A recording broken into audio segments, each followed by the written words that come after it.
نزدیک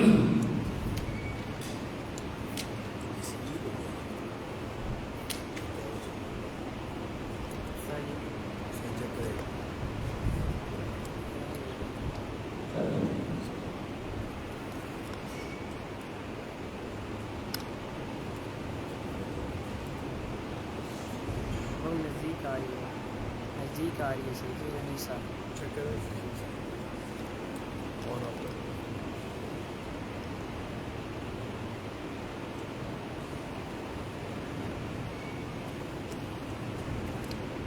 بسم اللہ الرحمن الرحیم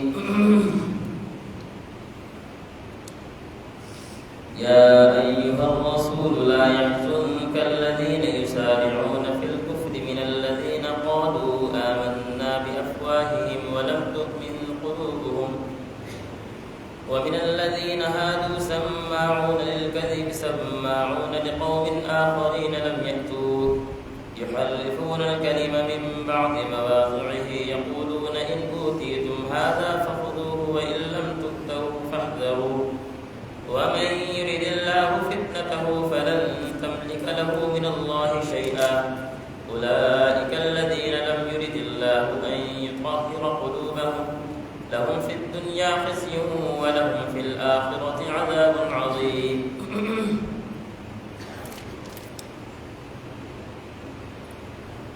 رات تراویح میں الحمدللہ 7:30 سپارے مکمل ہو چکے ہیں۔ چھٹے پارے کی آیت نمبر 41، 42، 43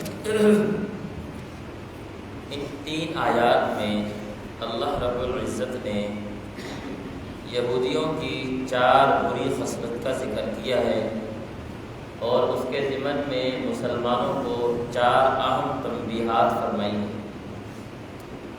ان آیات کا شان نزول مختصراً سمجھ لیں۔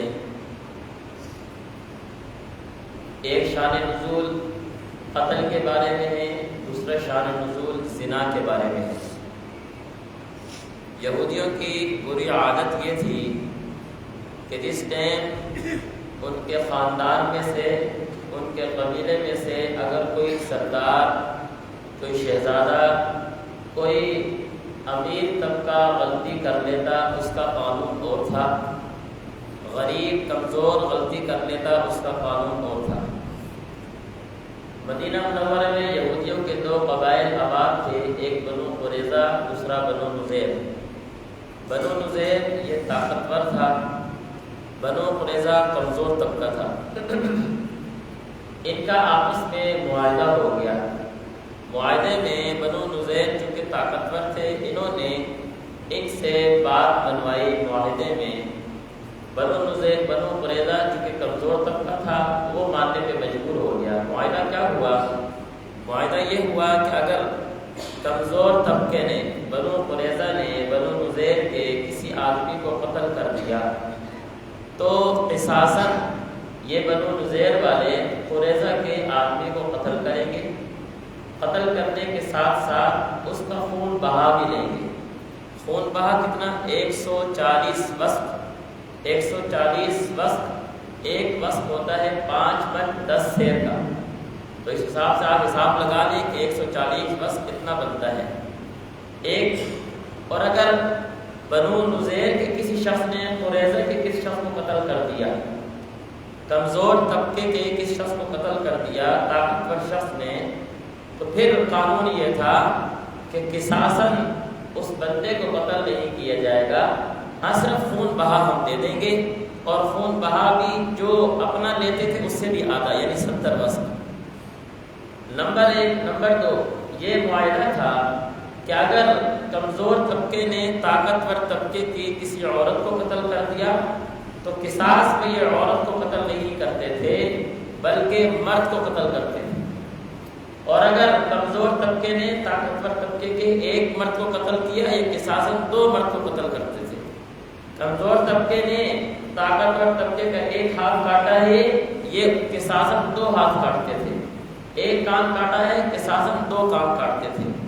یعنی خلاصہ یہ ہوا کہ یہودیوں کی ایک بری خصلت یہ تھی کہ کہ یہ امراء کے لیے قانون اور تھا، کمزور کے لیے قانون اور تھا۔ آپ علیہ الصلوۃ والسلام جب مدینہ منورہ تشریف لے کر آئے تو جو کمزور طبقہ تھا، چونکہ تورات تو دونوں جانتے تھے، دونوں یہودی تھے، پڑھے لکھے تھے، تو انہوں نے آپ علیہ الصلوۃ والسلام کے اندر آخری نبی کی نشانیاں دیکھی تو ان کا دل اس طرف میلان ہوا، مسلمان نہ ہوئے لیکن اپنے فیصلے آپ علیہ الصلوۃ والسلام سے کروانا شروع کر دیے، اور آپس میں یہ صلح کیا کہ آج کے بعد جو ہمارا آپس کا معاہدہ ہے یہ ختم ہے، کوئی مسئلہ ہوگا وہ فیصلہ ہم آپ علیہ الصلوۃ والسلام کے پاس لے کر جائیں گے۔ لیکن جو طاقتور طبقہ تھا بنو نذیر والے، انہوں نے اس طرح کیا کہ جب فیصلے کی باری آتی جاسوساً چند اس طرح کے طبقے کو بھیج دیا جاتا تھا جو آپ علیہ الصلوۃ والسلام کی محفل میں آ رہا ہے، جا رہا ہے، اٹھ رہا ہے، یعنی منافق قسم کا طبقہ جو اندر کفر رکھتا ہے اور ظاہراً اپنے آپ کو مسلمان کہتا ہے، کہ جا کر اس معاملے میں آپ علیہ الصلوۃ والسلام کی رائے اور فیصلہ معلوم کر کے آؤ کہ کیا فیصلہ ہے، اگر تو ہمارے حق میں فیصلہ ہوا جائیں گے، فیصلہ کروا لیں گے، نہ ہوا تو ہم ماننے کے لیے تیار نہیں، ہم وہاں نہیں جائیں گے۔ اس طرح کی سازشیں یہ کیا کرتے تھے۔ آپ علیہ الصلوۃ والسلام نے کو اللہ رب العزت نے بنیادی طور پر سب سے پہلے تسلی دی، یا ایھا الذین یا ایھا الرسول لا یحزنک الذین یسارعون فی الکفر، اے پیغمبر آپ غمگین نہ ہو ان لوگوں کے بارے میں جو خود کیا ہے کفر کی طرف دھکیلتے جا رہے ہیں، پریشان نہ ہوا کریں۔ نمبر 1۔ نمبر 2، قانون سمجھیں گے۔ ایک ملک کا قانون ہوتا ہے جسے جنرل قانون کہتے ہیں۔ اس جنرل قانون میں مذہب غیر مذہب سارے برابر ہوتے ہیں، کالا گورا سب برابر ہوتے ہیں۔ مثال کے طور پر کسی نے کسی کو قتل کر دیا، قصاصاً قتل کیا جائے گا، چاہے وہ ذمہ ہے، چاہے وہ مسلمان ہے، چاہے وہ غیر ذمہ ہے، سب کے لیے قانون بنا، یہ جنرل قانون ہے۔ ہاتھ کاٹ دیا، ہاتھ کاٹا جائے گا، زنا کیا سنسار کیا جائے گا، شادی شدہ ہے، یعنی جنرل قانون میں کسی کو کسی سے برتری حاصل نہیں ہوتی۔ دوسرا قانون وہ ہے جو شخصی ہوا کرتا ہے، مذہبی ہوا کرتا ہے۔ نکاح ہے، مسلمانوں کے نکاح کا طریقہ کار اور ہے، غیر مسلم کے نکاح کا طریقہ کار اور ہے، یہ مذہبی قانون ہے۔ اب یہاں پر آپ علیہ الصلوۃ والسلام کو یہ حکم دیا گیا کہ اگر آپ کے پاس وہ طبقہ آتا ہے جو آپ کے شہر میں، آپ کے ملک میں امان لے کر رہ رہا ہے اور مسلمان نہیں ہوا، جسے ذمی کہتے ہیں، اس کے بارے میں فیصلہ وہی ہے جو مسلمان کے بارے میں ہے۔ اور اگر آپ کے پاس ایسا کافر آ رہا ہے جو ذمی نہیں، کافر ہے اور آپ کے ملک میں ویسے ہی رہ رہا ہے، امان نہیں لیا ہوا، اگر وہ فیصلے کیا آتا ہے، جنرل قانون ہے، تو پھر فیصلہ نہیں بدلے گا، جو مسلمان کے لیے ہے وہ اس کے لیے بھی ہے۔ اور اگر شخصی یا مذہبی فیصلہ ہے، ذاتی معاملہ ہے، تو پھر اس کے اندر جو ہے اس کے مذہب کو ترجیح دی جائے گی۔ جس طرح بھائی یہودیوں کے ہاں نکاح کے لیے عدت کا گزارنا شرط نہیں ہے، اس لیے ان کے ہاں بغیر عدت گزارے نکاح کر لیتے ہیں، آپ نے ان کو نہیں روکا۔ اسی طرح مجوسیوں کے ہاں ماں سے نکاح جائز ہے، آپ نے نہیں روکا، اس لیے کہ ان کے مذہب کے معاملات ہیں۔ اس میں آپ علیہ الصلوۃ والسلام نے فیصلہ کیا تو ان کے مذہب کے مطابق کیا۔ لیکن جب جنرل قانون آیا، بھئی اگر قتل کر دیا گیا ہے، اب قانون کیا ہے، سب کے لیے برابر ہے، قتل کرو گے تو قتل کیا جائے گا، زنا کیا ہے، شادی شدہ ہے، سنسار کیا جائے گا۔ یہ آپ علیہ الصلوۃ والسلام کو یہاں پر فیصلے سنائے گئے، کیا آپ نے اس طرح فیصلے کرنے ہیں۔ اب یہودیوں کی 4 بری خصلت کون سی تھی؟ بڑی اہم بات ہے، ذرا توجہ سننے کی ضرورت ہے۔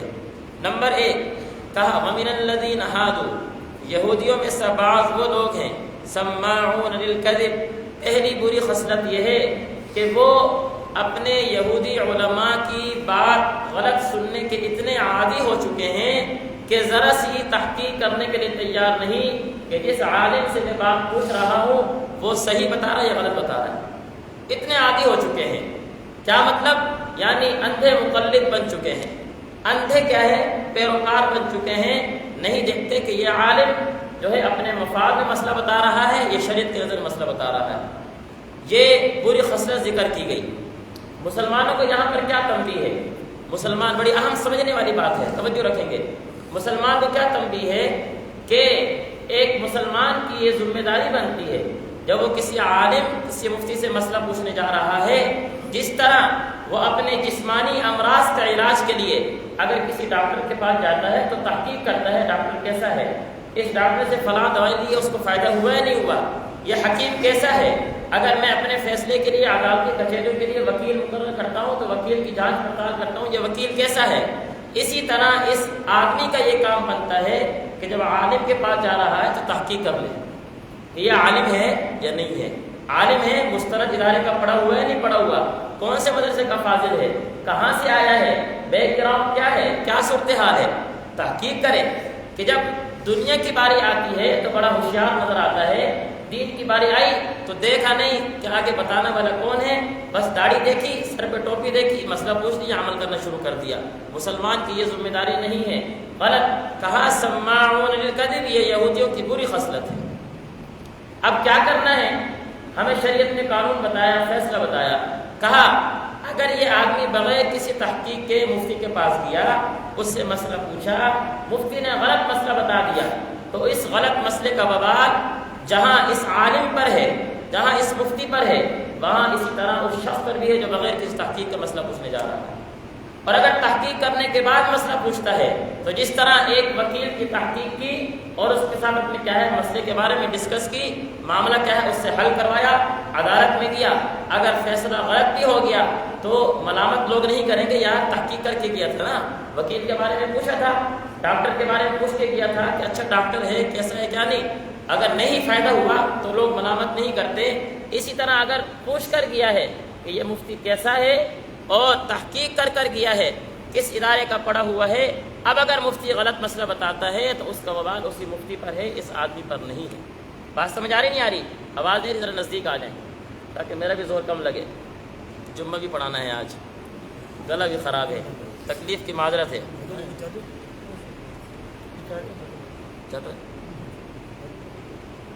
اس کو ہلائیں گے،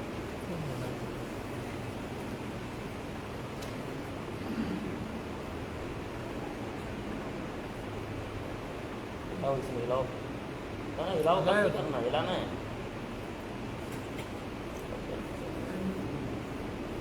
اس کی چارجنگ ختم ہو گئی، ٹھیک ہے۔ تو پہلی بری خصلت یہودیوں کی کیا آئی کہ یہودی بغیر کسی تحقیق کے اپنے علماء کے اندھے مقلد ہوئے پڑے ہیں، نہیں دیکھتے کہ یہ عالم صحیح مسئلہ بیان کر رہا ہے یا غلط بیان کر رہا ہے۔ مسلمان کو یہ تنبیہ کی ہے کہ مسلمان کا کام بنتا ہے جب کسی مفتی سے مسئلہ پوچھے تو اس کے بارے میں تحقیق کرے۔ اب یہاں پر میں ایک بات آپ کو کرنا چاہ رہا ہوں بڑے درد دل سے، آج کے اس نیٹ کے دور میں، موبائل کے دور میں، میرے سامنے اسکرین میں ایک آدمی آیا، سر پہ پگڑی باندھی ہوئی ہے، داڑھی رکھی ہوئی ہے، مسئلہ غلط ہے یا صحیح؟ میں نے دیکھا یار بڑی اچھی بات کر رہا ہے، آیات کے حوالے دے رہا ہے، کتابوں کے حوالے لگے ہوئے ہیں، کتابوں کا ڈھیر لگا ہوا ہے، مسئلے بیان کر رہا ہے۔ میں نے بغیر کی تحقیق کے اس کی بات پر عمل کرنا شروع کر دیا۔ جہاں اس وبال میں وہ عالم غلط مسئلے میں کیا ہے مبتلا ہے اور اللہ کے عذاب میں مبتلا ہے، وہاں یہ شخص بھی مبتلا ہوگا۔ بات سمجھ آگے نہیں آگے؟ ہمیں پتہ ہی نہیں ہے۔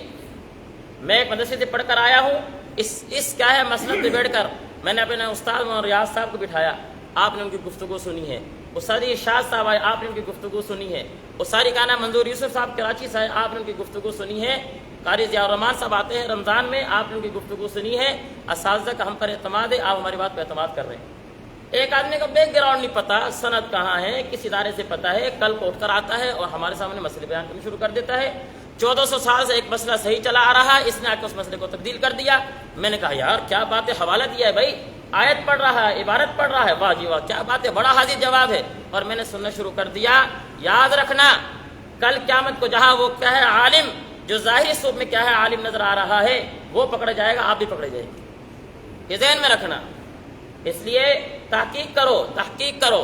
آج نیٹ کا دور ہے، رمضان آیا، الٹے سیدھے کیا ہے چہرے نظر آ رہے ہیں، رمضان جاتا ہے غائب ہو جاتے ہیں، ڈراموں میں نظر آ رہے ہیں، فلم شو میں نظر آ رہے ہیں، ناچ گانوں میں نظر آ رہے ہیں، رمضان آیا تو مولوی بن گئے۔ یہ کہاں کا طریقہ کار ہے؟ کہا سماعون للکذب، یہ وہ جاسوس ہیں، یہ جھوٹ بولتے ہیں۔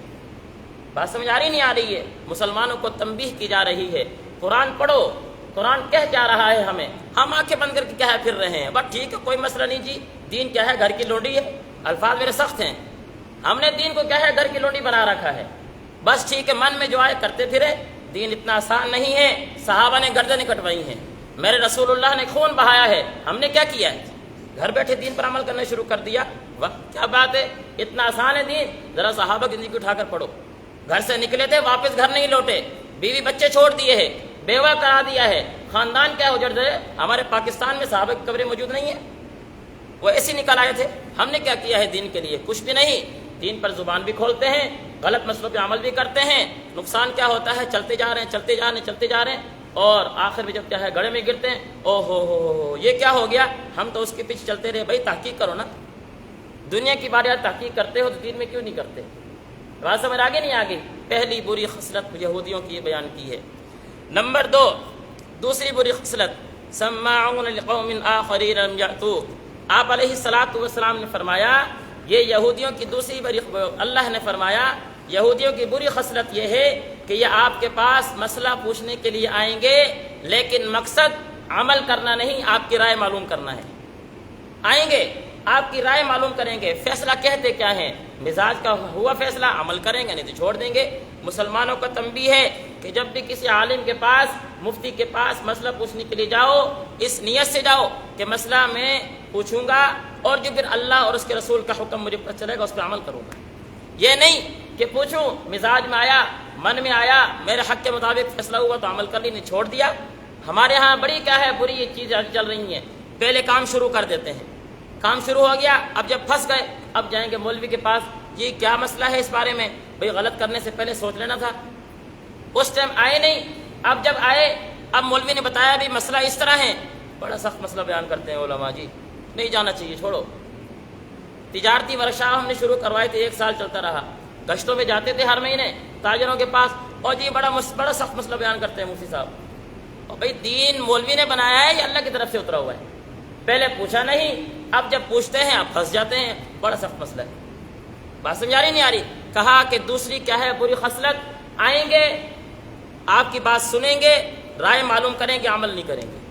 کہا مسلمانوں کو یہ تنبیہ اس طرح نہ کرو, آؤ مسئلہ پوچھو عمل کرنے کی نیت سے. بات سمجھ آ گئی؟ تیسری خصلت, یحرفون الکلم من بعد مواضعہ.